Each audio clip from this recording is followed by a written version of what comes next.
there is not room for both you and God on your heart, you need to step down and let him have full control. And that's what I finally had to learn to do, is to just give God my whole heart. My name is Chucka, and this is my story. I was raised in a very well-protected environment, so I wasn't exposed to a lot of things growing up because my parents tried so hard to make sure that I was protected from this world and the toxicities of this world. Not everyone's comfortable hearing this, but I really believe that it has to be shared. My struggle with same-sex attraction actually began at a very young age. I was maybe about 6 or 7 years old. So I was very, very young. I would say that in my case, it was the desire just coming out of nowhere all of a sudden. And this struggle just went on and on and on for so many years, to the point that I just started to feel like it was really weighing me down, and I started to feel like I couldn't be free even if I wanted to.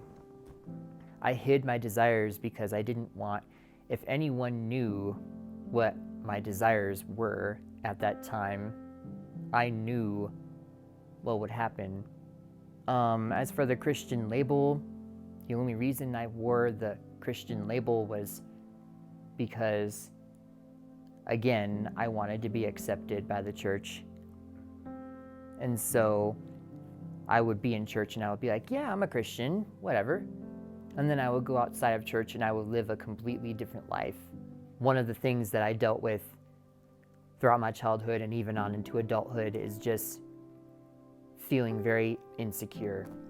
I started to really struggle with suicidal thoughts, not necessarily intentions. I never really had an intention to go through with it, but I thought about it over and over, just after being put down so much, wondering if my life really does serve a purpose, wondering if the world would really be better off without me.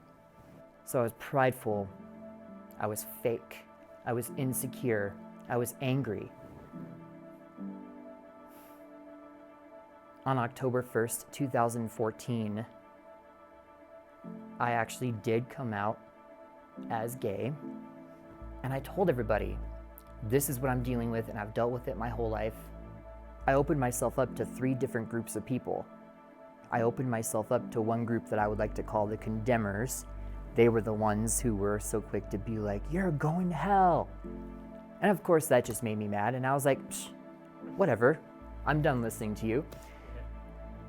Then there was this group over here that I would like to call the cheerleaders. They were the ones who were like, yeah, we support you all the way, we're with you.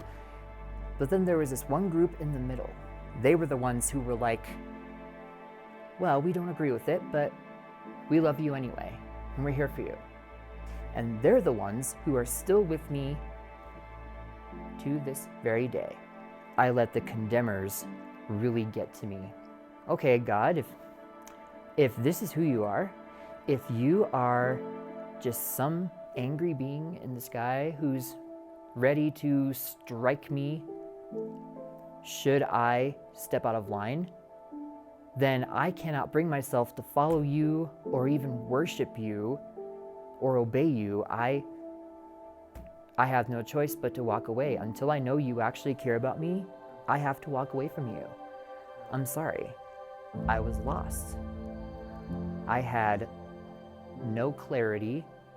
So eventually I reached a point where I just got so sick and tired of being fake, and I got so sick and tired of being numb and just wandering through my life like a zombie. It's kind of how I felt. I just got really tired of that. And eventually, when I was alone in my apartment one day, I started to feel like, okay, well, I know what I have to do. I chose to give my heart to Jesus. That day in my apartment, And I immediately started making changes and cleaning up my life and cleaning myself up. I just started praying and asking Jesus. I was like, is there any way you can set me free from this? I'm ready for it. Whatever you have for me. I'm ready to obey you, whatever it is. And I declared in that moment that he was the only one who could set me free. I needed to really learn how to truly take my thoughts captive. And what that means is any thoughts that are not glorifying to Jesus, any thoughts that are not good, that are not pure, you take those thoughts and you give them to Jesus and you say, take this away from me. I don't want it anymore. I'm not strong enough to do it in my own strength. I need him to help me with that. When I finally started learning to let Jesus take my thoughts from me is when I finally started to experience true freedom in my thought life. And I've chosen to run from my attractions. I've had to surrender my desires to him and let him reshape my desires. Bottom line, I would say, is it really just all comes down to total surrender. There really is freedom in surrendering to Jesus, totally surrendering to him. There is not room for both you and God on your heart. You need to step down and let him have full control. And that's what I finally had to learn to do, is to just give God my whole heart and step down from the throne, say, I can't do this anymore. You're all I want. You're all I need. I really believe that that's one of the lies the enemy whispers into our ears is, look at you. You are so messed up. You're the only one who struggles with this. Everybody else is fine. What's wrong with you? Know that that is the enemy speaking lies over you. It's not true. You are not the only one. You are not alone. I find myself waking up early just so I can be with Jesus. And even if it's just for 20 or 30 minutes, that's better than nothing. I feel like any time with him, any time with Jesus is better than nothing. And of course, he walks with us even throughout our busy lives if we invite him to. At one point, my mom described me to somebody as her prodigal son. And that's fine, because I am that modern day prodigal son. Because I'm the one who walked away. And Jesus welcomed me back with open arms. And I haven't been the same ever since. And there is no way I would ever go back to what I had before. I mean, why would I? I was so miserable back then.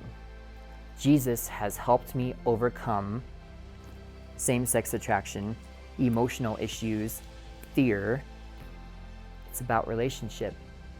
Relationship with your brothers and sisters in Christ, and relationship with Christ himself, and the freedom that we experience through our relationship with him. And we are called to strive for righteousness every day. We may stumble and fall along the way, but we're called to strive for it regardless. Jesus gave me back my clarity. Jesus gave me back my peace, my joy, and my love. I believe that it's because of Jesus that I am where I am today. God brought me through it all. And for that, I am super, super grateful.